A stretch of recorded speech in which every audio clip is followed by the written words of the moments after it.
سے ہر کوئی چاہتا ہے کہ میرے دل میں اللہ کی محبت بڑھ جائے اور اللہ مجھ سے محبت کرے. ایک سوال ہوتا ہے, کیا کوئی ایسا عمل, ایسا وظیفہ اور ایسا فارمولا ایسا کوئی ہے کہ جس سے اللہ خود محبت کرے؟ ایک تو یہ ہے کہ ہم اللہ سے محبت کریں, اور دوسرا یہ کہ اللہ خود ہم سے محبت کرنے لگے. فرمایا ایسا کوئی وظیفہ ہے؟ فرمایا ہاں. ایک تو یہ کہ وہ وظیفہ میں بتاؤں, ایک تو یہ ہے کہ وہ وظیفہ اللہ کا قرآن بتائے. فَاتَّبِعُونِي, اللہ کا قرآن کہتا ہے کہ پیارے نبی کی پیروی کرو, سنتوں پر چلو. تم کیا اللہ سے محبت کرو گے؟ یحببکم اللہ,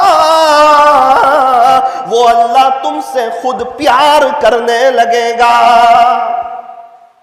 وظیفے بہت ہے, عمل بہت ہے, اللہ تک پہنچنے کے راستے بہت ہے.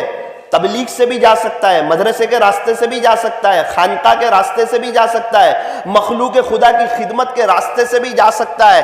لیکن یوں فرمایا کہ تو جس راستے پر ہو, اگر بیچ میں حضور کے طریقے کو نہیں لائے گا تو اللہ تک نہیں جائے گا. چاہے تو پوری زندگی لگا دے یا پوری زندگی تو مخلوق خدا کی خدمت کر دے, حضور کی گلی سے گزرے بغیر تو اللہ تک نہیں پہنچے گا. یہ صاف اعلان اللہ کے قرآن کا ہے. یہ فرمان خدا ہے, لوگوں غور سے سن لو, نہیں جو مصطفیٰ کا وہ ہمارا ہو نہیں سکتا. یہ اللہ کا اعلان ہے. جب تک کوئی پیارے نبی کا نہ ہو وہاں تک اللہ کا نہیں ہوگا. نسبت مصطفیٰ بھی بڑی عجیب چیز ہے, جس کو نسبت نہیں اس کی عزت نہیں. جس کو نسبت نہیں اس کی عزت نہیں. خود خدا نے نبی سے فرما دیا کہ پیارے نبی جی, جو تمہارا نہیں وہ ہمارا نہیں. صحابہ کو یہ پتا تھا کہ حضور کی گلی سے گزرے بغیر, نبی کے طریقوں پر چلے بغیر ہم اللہ تک نہیں پہنچ سکتے. اور سارے اللہ والوں کو یہ پتا تھا, اللہ والوں کو اللہ والا جو بنایا وہ اتباع سنت نے بنایا. اس لیے ہم دین کے جس شعبے سے جڑے ہوئے ہوں, اگر وہ حق کام ہے بالکل جڑے ہوئے رہو, ساتھ میں سنتوں پر فوکس کرو, سنتوں کو اپنے دل پر سوار کرو, سنتوں کی کتابیں خرید کر کے لاؤ, اپنے بستر پر رکھو, رات سونے سے پہلے پیارے نبی کی سنتیں پڑھو. ہمارے نبی کا اٹھنا کیسا تھا, بیٹھنا کیسا تھا, دیکھنا کیسا تھا, ہنسنا کیسا تھا, رونا کیسا تھا, چلنا کیسا تھا, سفر کیسا تھا, غسل کیسا تھا, مسجد میں آنا کیسا تھا, مسجد سے نکلنا کیسا تھا, بیت الخلا میں جانا کیسا تھا, بیت الخلا میں نکلنا کیسا تھا, تیل لگانا کیسا تھا, نماز کیسی تھی, وضو کیسا تھا, زندگی کیسی تھی. پیارے نبی ازواج مطہرات کے ساتھ کیسے تھے اور اپنے بچوں کے ساتھ کیسے تھے. پیارے نبی کی شادی کس طرح ہو رہی ہے اور آپ کے بچوں کی شادی کس طرح ہو رہی ہے. پیارے نبی کا چلنا معلوم کرو, ان کا دیکھنا معلوم کرو, ان کا بولنا معلوم کرو. یہ جو چیزیں ہیں اس سے ایک بڑا طبقہ مسلمانوں کا دور ہے. دینی شعبے میں ضرور ہے لیکن نماز کی 51 سنت ہے اس کو معلوم نہیں ہے.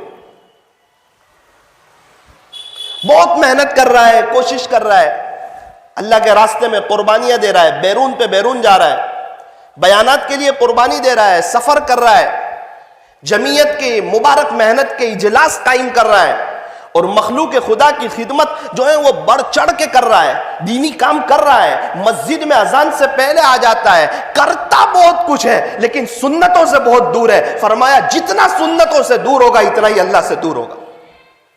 میں ہرگز اللہ کے راستے میں جانے سے آپ کو منع نہیں کر رہا ہوں, میں تو یہ کہتا ہوں سارے مسائل کا آسان حل, بستر اٹھا اور اللہ کے راستے میں چل.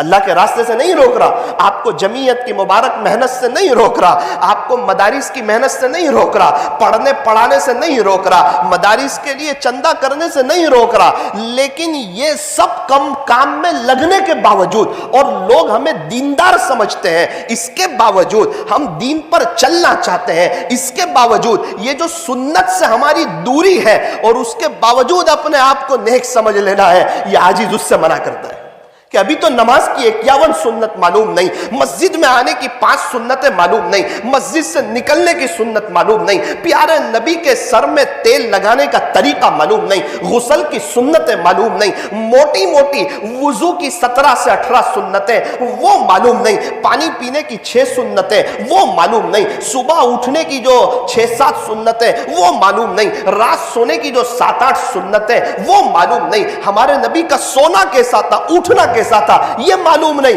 تو میرے عزیزوں پھر اپنے آپ کو سب سے بڑا گنہگار سمجھ لو، اور بیان کے بعد جاؤ کتب خانے پر اور پیارے نبی کی پیاری سنتیں، علیکم بسنتی اسوہ رسول اکرم صلی اللہ علیہ وسلم، اور کھولو موبائل پر حضرت پیر ذوالفقار صاحب کے بیانات جو سنتوں پر ہے وہ سنو اور اپنی زندگی کو میچ کرو، کیا میری زندگی نبی کی زندگی سے میچ کھا رہی ہے؟ جتنی میچ کھائے گی اتنے ہی ہم اللہ کے محبوب ہو جائیں گے۔